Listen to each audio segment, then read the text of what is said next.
से नहीं आना चाहिए। तब जया और विजया ने अपने मां पार्वती को सलाह दी को जो तुमने गेट पर द्वारपाल रख रखे तन तो शिवजी गोया तन भितर उन्हें रोक लगला भाई जो जय होल विको पक्षी दबा है ना। अब नंदी महाराज शिवजी गण भैरे उन पार्वती पक्षी दबान तो कला दबा शिवजी के भीतर जाने कला रोकन महाराज। तो जया विजया ने कहा कि मां जिस प्रकार महादेव के गण है वैसे आपका भी गण होना चाहिए, उसी के तुमरे गण होना चाहिए। विचार्ये च देवी वपुषो मल संभवम पुरुषम निर्ममो सातु सर्वलक्षण संयुतम। तो अच्छा गण होना चाहिए, ठीक। तो गण को उत्पन्न कैसे किया जाए?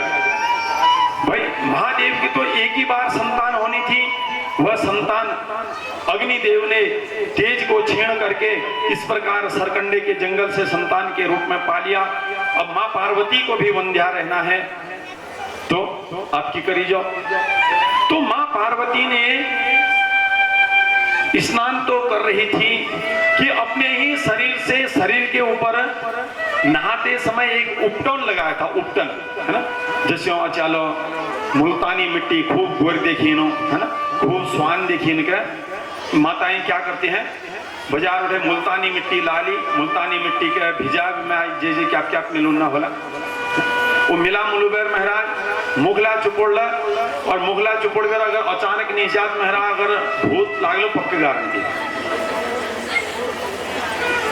पता ना चल महाराज कुआ के ना अलग मुखोटा है रोज।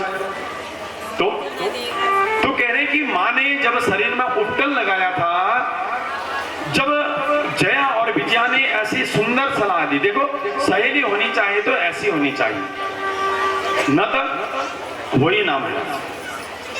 अब जब सहेलियों ने ऐसा बताया, मां ने विचार करा यूना की कहले क्या हाथ से तुम करी दी, पहले आपने दिमाग सोच ले गई ठीक कुन्नो की ना कुन्नई की है ना, मी खन मेरे परिवार खन नंतिना खन यो बात ठीक होली कि ना होली, इन बातों पर लगा हम का विचार करना चाहूंगा। कहले क्या हाथ से डायरेक्ट हम ये बात के लागू कर दो ये अच्छा नहीं है। कहने वाले 3600 होंगे, लेकिन विचार करने के लिए भगवान ने हमें बुद्धि दी है, दिमाग दिया है, तो इस बुद्धि का प्रयोग हमें जीवन में करना चाहिए ना। क्योंकि क्या थे भाइयों है ना, फ्री फोकट है बुद्धि मिल लगे हमोले एक उपयोग ना करती यू लगे गलत है बात है ना। अगर पैसा में अगर ये बुद्धि खरीदे होने महाराज मिकुन्यो मानस अगर यो पैसा में अगर यो बुद्धि खरीदे गुनी मिकुन्यो मानस रोज ये बुद्धि अजमोने में रोज ये बुद्धि के में लगाते रहूं महाराज। अब फ्री फोकट है मिल रहा है महाराज, फ्री फोकट है बुद्धि तो मेरा फ्री तो केले चीज हला होनी है। अब भगवान ने फ्री में दी महाराज बुद्धि ना, अब हम लिए उपयोग कला करना चाहिए। इसलिए शास्त्र शिक्षा देता है कि प्रत्येक व्यक्ति को अगर बुद्धि दी है तो उस बुद्धि का हमें प्रयोग करके अच्छे बुरे का विचार करना चाहिए महाराज। निक होल की घिन्न होलो इस बात पर हमें विचार करना चाहिए। तो मां पार्वती ने अपने शरीर से मैल को निकाल करके एक पुरुष की आकृति बनाई और पुरुष की आकृति को बना करके उस पुरुष की आकृति पर प्रतिष्ठा करी। प्रतिष्ठा करके महाराज एक बालक उत्पन्न हुआ। एक क्या उत्पन्न हुआ? बालक उत्पन्न हुआ। कैसे? शरीर के मैल से। भगवती की इतनी शक्ति है ना। तब कह रहा हूं कि जिस जो भगवती संपूर्ण संसार को चला रही है उसे कहां उपदेश देने की जरूरत थी, लेकिन माता मैना ने फिर भी उपदेश दिया उसको।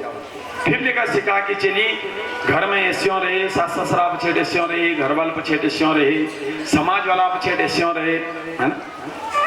लेकिन हमारी मति उल्टी चलती है। बाहर वाला बात हम खूब मानना लेकिन घर वाला बात हम बिल्कुल ना मानना है। होता ये कि हम बाहर वाला बात हम भारत छाड़ भीतर वाला बात अगर हम मानना तो मेरा परिवार नहीं स्वर्ग होता मेरा। जीते जी का स्वर्ग यही तो है ना।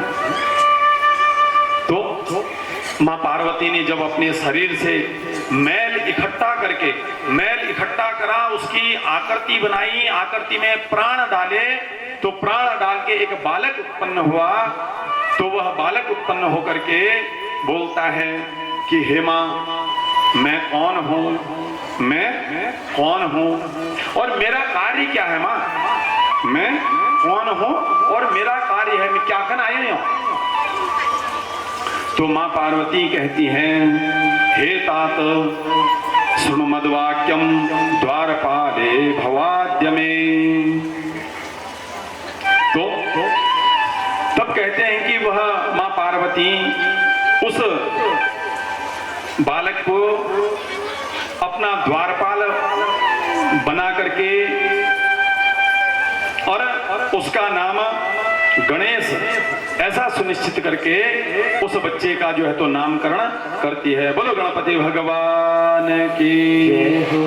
लल्ला की सुन के मैं आई, पार्वती मैया दे दो बधाई।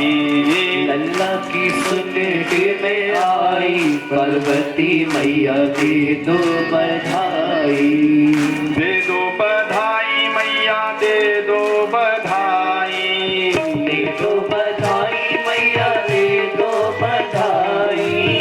दे दो बधाई मैया, दे दो बधाई। दे दो बधाई मैया, दे दो बधाई। लाठी सुन के मैं आई, यशोदा मैया दे दो बधाई। लल्ला की सुन के